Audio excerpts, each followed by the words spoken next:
Okay, so now we're gonna go over my C-section recovery while I was in the hospital. Normally, people stay in the hospital, well, depending on how they're doing, 2 to 3 days. I was in there for 6 days. Because of my diabetes, I was healing slower. So the first day, they got me out of bed. I didn't want to. I was so scared because a C-section is a very serious surgery. They literally cut through layers of your flesh and take things out, remove a baby, put things back in, stitch to stitch, and I didn't want to get up. I didn't want to move. I was still really, really drowsy from the morphine. The doctor during the procedure was very generous with the morphine that he was giving me. So I didn't want to get up. I was tired. I didn't think I was ready. But they know what they're doing, and my nurses were absolutely amazing. So they got their wheelchair out, and they're like, okay, well, it's time to get up. And I was just like, it had been probably about 14 or 15 hours after my surgery. And I was just like, no, I didn't want to. But, they obviously, they know what they're doing. So,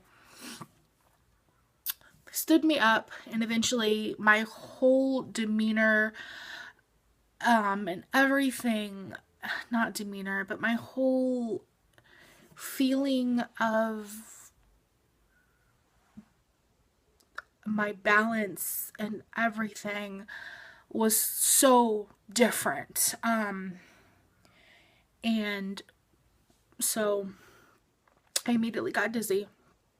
I had two nurses on the side of me and Seth was in front of me, and I just remember he's all I wanted to hold me up because he's strong, and I didn't know these two nurses for Adam. And so he's like, I got you, you're fine, I'm right here. And so I took a few steps and I was done. I was worn out, I was tired, I was done. They're like, well, do you want to go see Ian? And I'm like, oh, yeah, I do.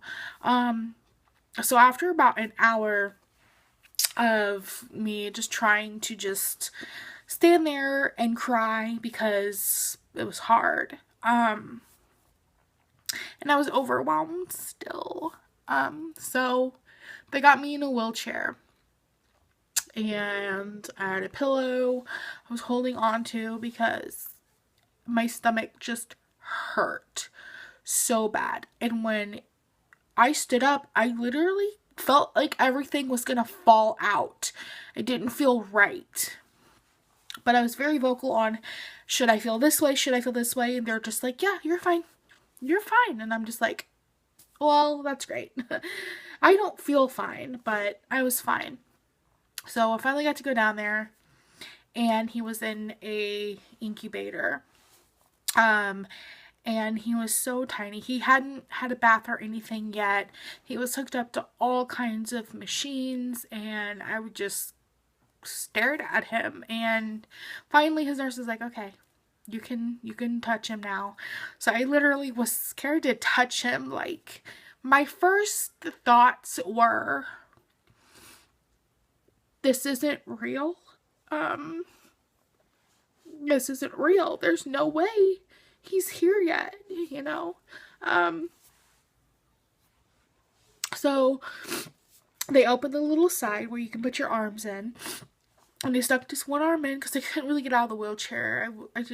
I was still just very, like, tired. I stuck my finger in, and he took my finger, and his hand was so small, and I was just like, and at that point, since he hadn't been bathed or washed off, we didn't know his hair color. And I was like, honey, he's got like golden blonde hair. He's so great. He looks just like you. And Seth was just as emotional as I was. So I got pretty tired very quickly. I wasn't down there more than 15 minutes before I got to come back up and lay back down in bed.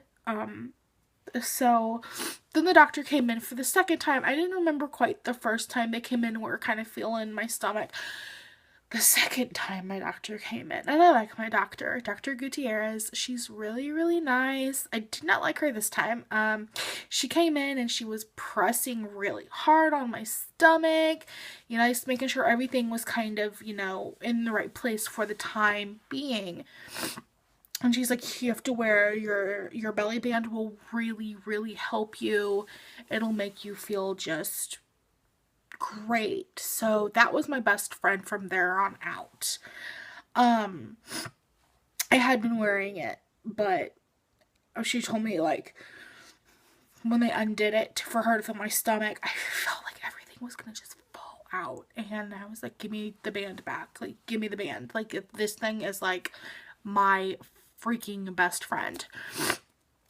So, I got to go back up later on at night and hold Ian for the first time.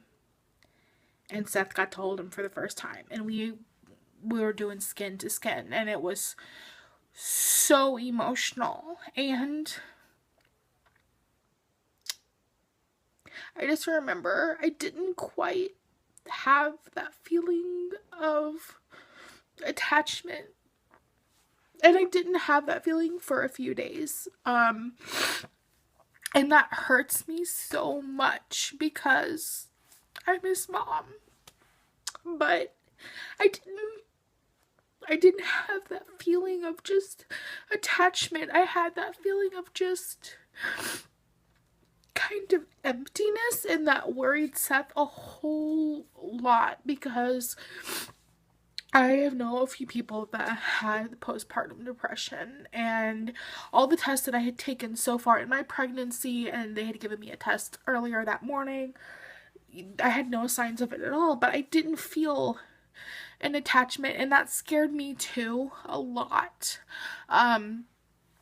So I talked to one of the nurses, and she's like, you know, it's not uncommon this early and for a C-section. You didn't carry him full term. He's almost 2 full months early, and I was just not feeling that attachment. So I went back upstairs, and I just remember just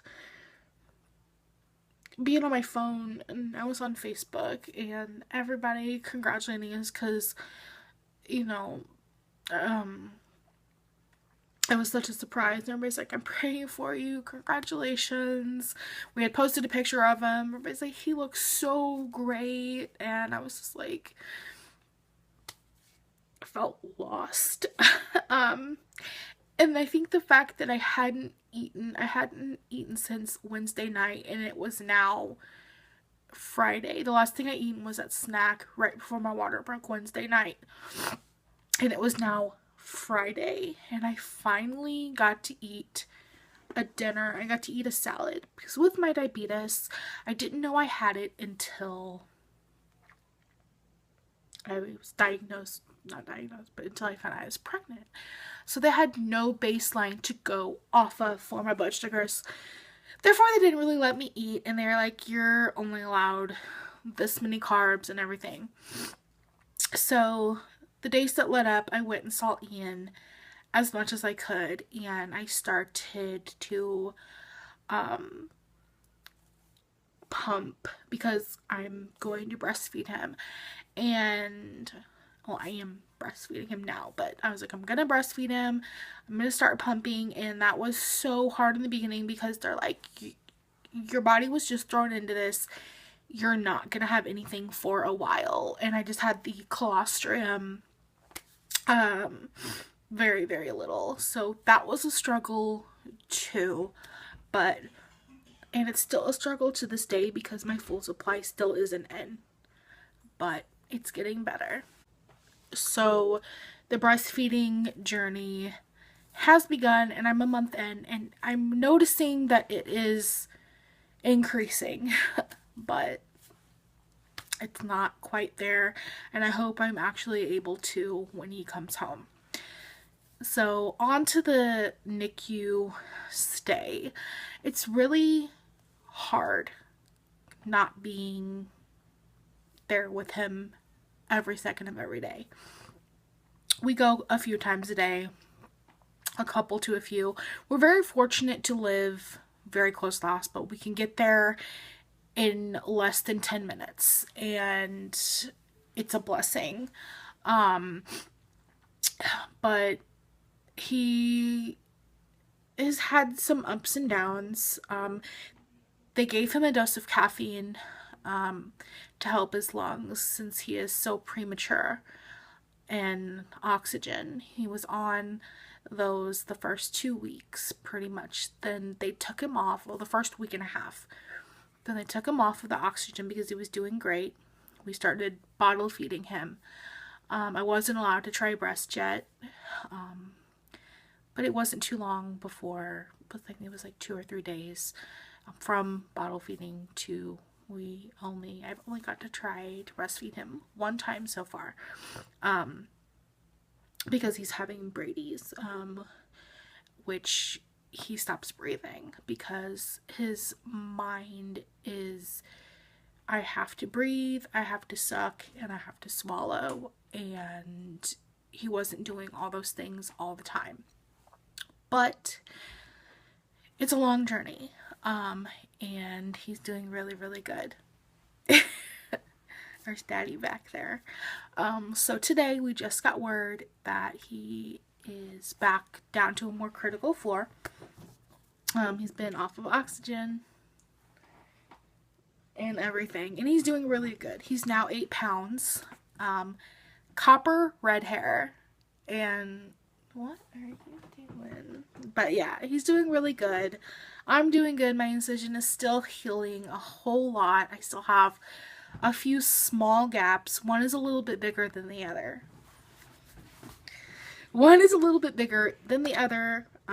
But it's healing up, and I know it takes time, and I'm only a month out. I don't have quite my full energy back. It's coming back. But yeah, Ian's doing great, and blending brush. And we're really, really happy, and I don't know when he's gonna get to come home, but the longer he stays in there, the better.